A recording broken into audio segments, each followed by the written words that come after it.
Hello, everyone. Welcome to this. I'm so excited for this video. It was about 2 years ago now that Patty and I did an interview video with her experience with a breast lump. And if you haven't seen that one yet, go and watch it first because we are here to get an update on what's been going on. And this is such an awesome case and situation because it's so rare. And that's why I was so excited to bring Patty back on for this video. It's so rare for someone to have a biological adaptation like a breast lump, a tumor that normally, would send you into the medical realm with all sorts of interventions. But for someone who didn't go that route, Patty went a different route. And so we want to hear an update on what's going on with your health, your life, and the lump in your breast. So please fill us in. Okay, well, thank you very much for having this conversation with me. I've tried to figure out how to write this as a blog, but it seems like it's going to go on and on and on and on. So I feel like this might be a better way of getting the message out. But I'm actually probably at this point in the best health that I've ever been in my life. And it's great. Thank you. And a year ago, I was 96 pounds. Today, I'm 115. So I did go down to a very low weight, but I have treated myself with such gentle care for the last 2 years that I have really ended up in a much better place. And I'm very thankful for you because it was your advice that helped me get through that. So. Well, I am just so overjoyed to hear that. And tell us, so pick up on, so 2 years ago when we checked in, the lump was still there and it was in a state of kind of breaking down. Right. You had used some ozone. So pick us up on, what happened after that time, our last meeting. Were you, as far as like the additional weight loss, were you in conflict or, what do you attribute that weight loss to? That weight loss was after my father died, which was the trigger that started the whole episode to begin with. My father died in a car accident. My mother was in the vehicle with him. And for the next 22 months of her life, I watched her fall apart emotionally. And she ended up passing away after 22 months. But she had had lymphoma before, and she did not die from lymphoma. What she died from was upper gastrointestinal, basically she hadn't digested food for months. And she basically, because I understand German new medicine now, she stayed in fight or flight from the moment of that car accident for 22 months straight. She also had her gallbladder removed when she was in her 30s. So that was another digestive complication. But when they did an autopsy after she died, she basically had impacted the upper intestines were just completely filled with non-moving material. Nothing was moving. So she was not able to relax enough for her body to digest food. But at that point, I was over the breast cancer, but I was going through the healing crisis of the detox. So my skin was breaking out and there were some emotional issues that I was relationship issues.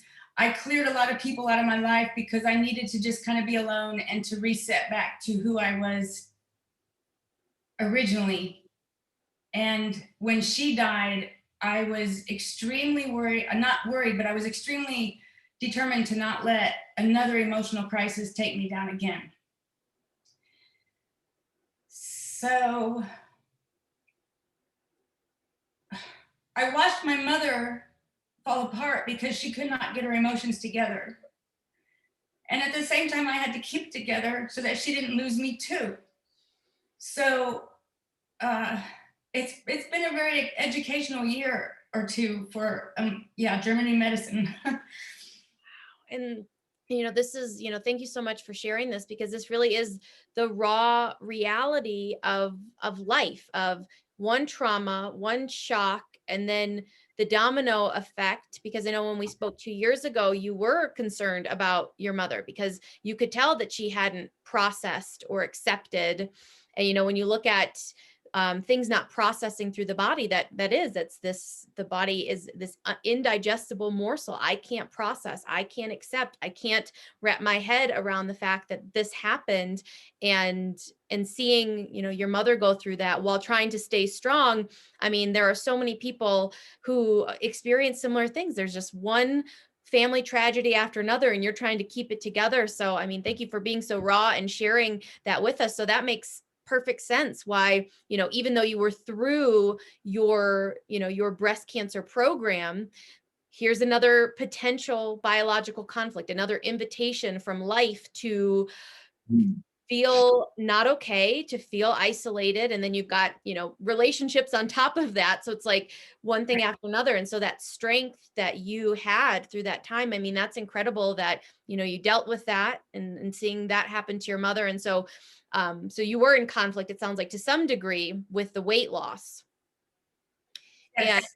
and so when did you kind of get back on the upswing to where you are now with being so healthy and vibrant? It was probably about 3 months after she died, and I just kept losing weight. And I knew, as a nutritional therapist, I knew I was eating okay, but I was not, I had just, it was like I had no appetite, period. Um, but one of the things I did make sure that I did was I made sure that I slept every night. Because now I realize the importance of a good night's sleep. I wasn't willing to let that part. So I basically, sleep is my number one priority right now, that I make sure I get that sleep at night,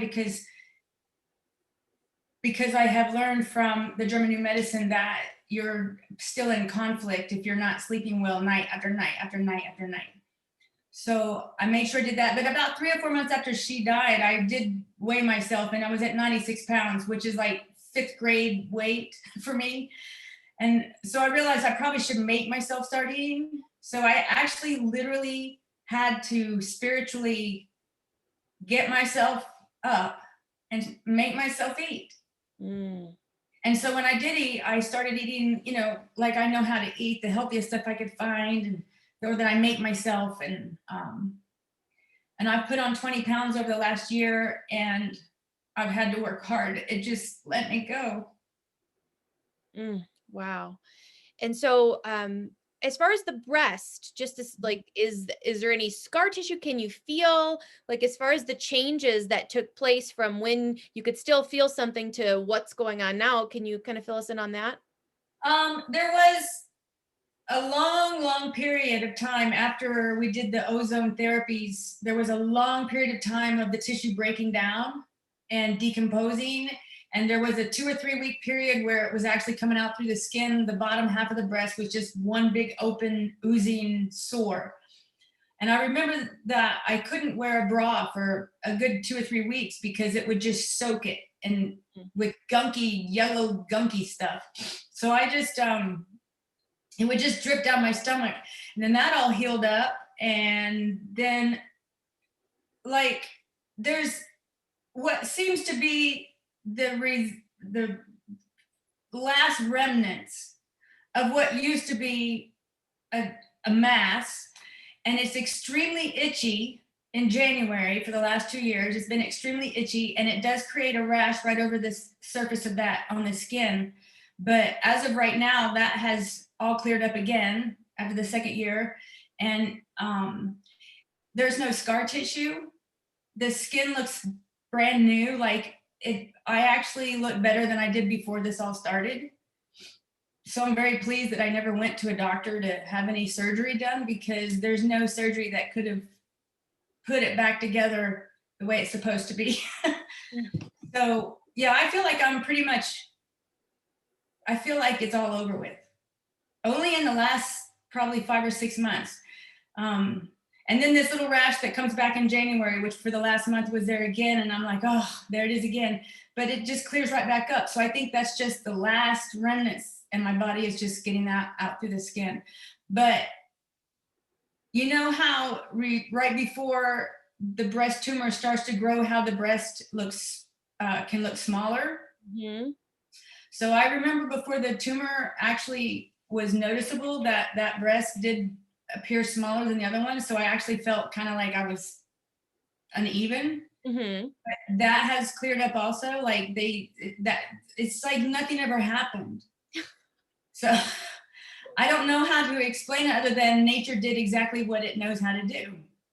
Oh, that is beautiful. And I just love that you are just this walking, talking testimonial for the fact that the body does know what to do. And I think this pattern with this rash, from the GNM perspective, that's some type of separation conflict. And so Mhm. there may be this trigger that occurs around January, and looking at what that could be, emotionally, relationship wise, why this rash is coming up. But the fact, like you said, you have these, there's no external surgeon that can do what your internal surgeons did, which are the bacteria and the virus, all the little microparticles that have worked this lump out of your system. That it was an adaptation process. The separation, the loss of your father, the mourning that you went through for 6 months of coming to terms with it, resolving it, and then this tumor, which was essentially a scab. That's how, when you understand that it's tissue restoration, and over time that scab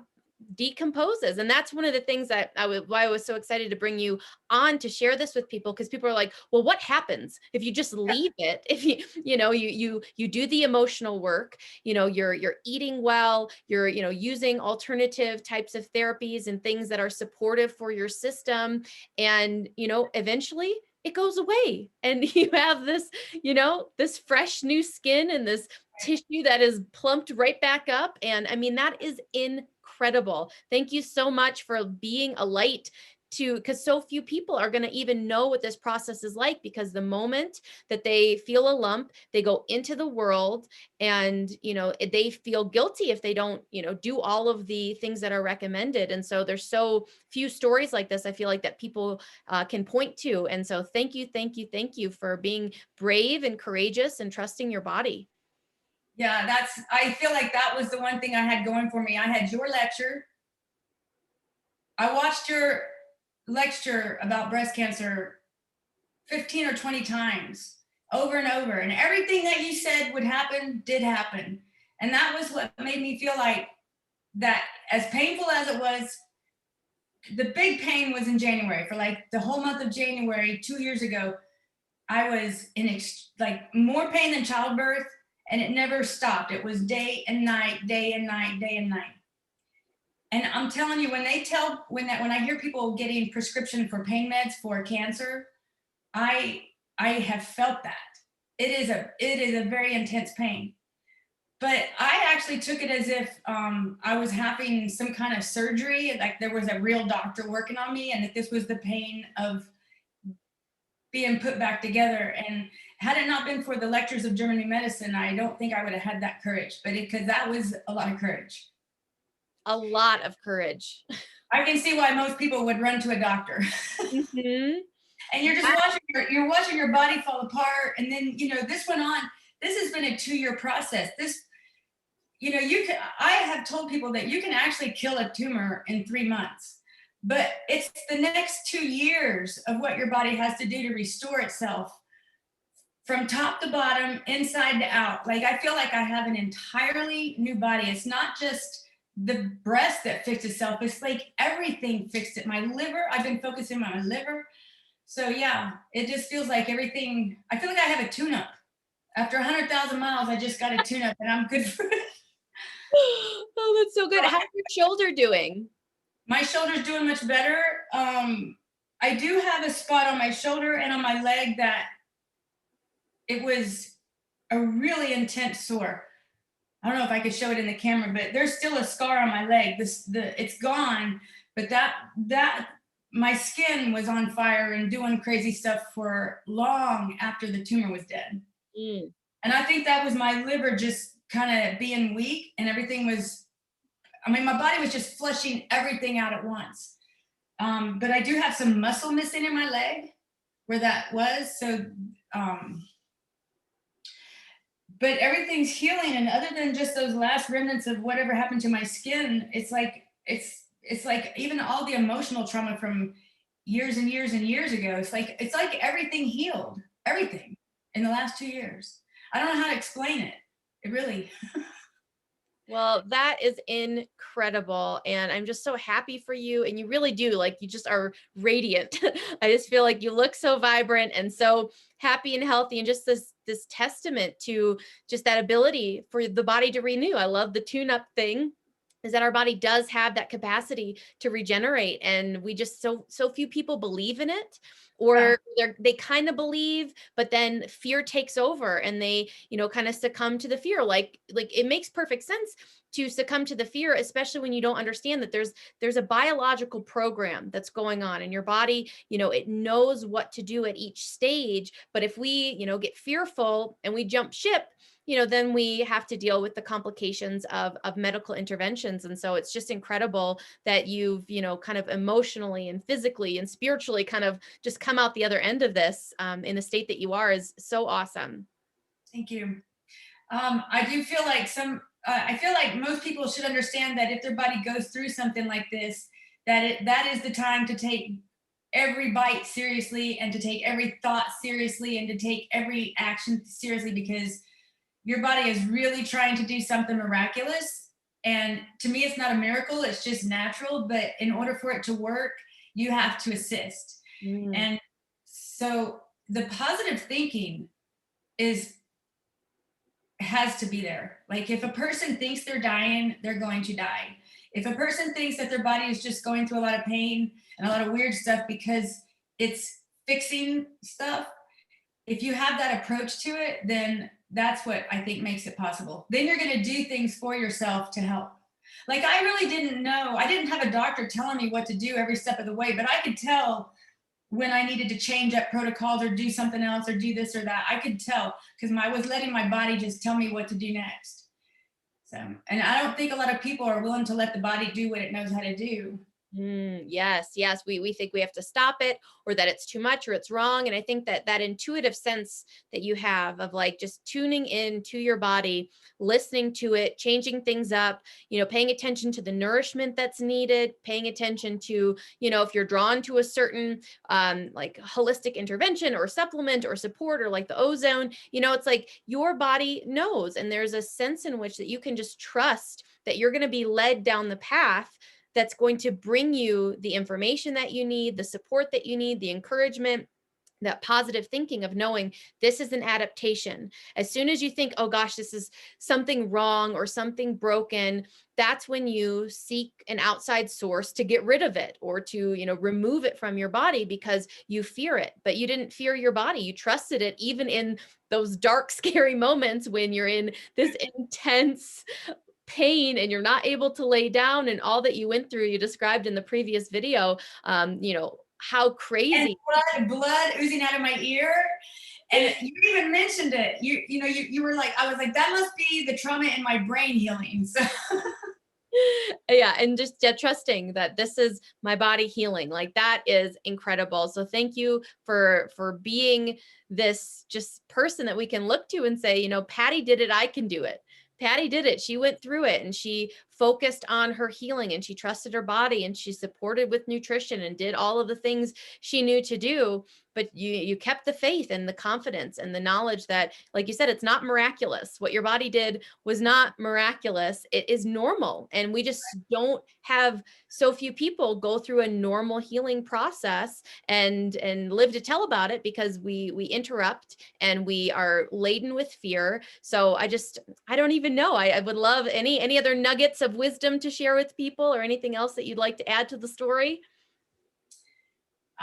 just to basically have a good positive attitude about and to really understand the emotional part, because what I felt my body go through was uh, it was very spiritual. It was like the most spiritual thing I've ever experienced. Um, I teach a lot of classes to people about how to use food as medicine. And one of the big things I tell people is that things like um, prescription medications in general, are basically just symptom blockers. That the sole purpose is to relieve you of the symptoms so that you don't have to deal with the symptom. And what I decided to do was to just allow my body to go through the symptoms, whether it was oozing pus, or whether it was extreme pain, or whether it was being tired all the time and needing to sleep at weird, like for hours, like whatever my body needed to do. Like some people worry if they get tired and need to sleep. And it's like, well, maybe that's your body needing to rest. So I was just basically, I gave myself permission to just do the things that my body was asking for. But I think a lot of people would try to avoid letting their body go through those symptoms. So they get the painkillers, they get the, they'll take a pill to fix the symptom. And I guess I just would encourage people to be brave enough to go through the symptom. Mm, because your body is not doing that. It's doing that for a reason. But oftentimes, as the body would heal from different things, the breast tumor here, this is another thing that I thought was important, was the breast tumor was, I think, from my father dying. But everything else that has happened after that is like, I think you said, it's like these are other emotional traumas that are healing at the same time. I don't think that what happened to my skin and what happened to my arm and what happened to my knee, I don't think that those are related to the breast tumor. Those are all things that healed at the same time.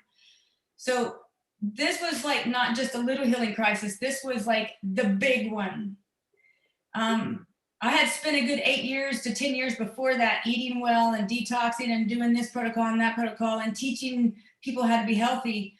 And I thought I was in a state of health.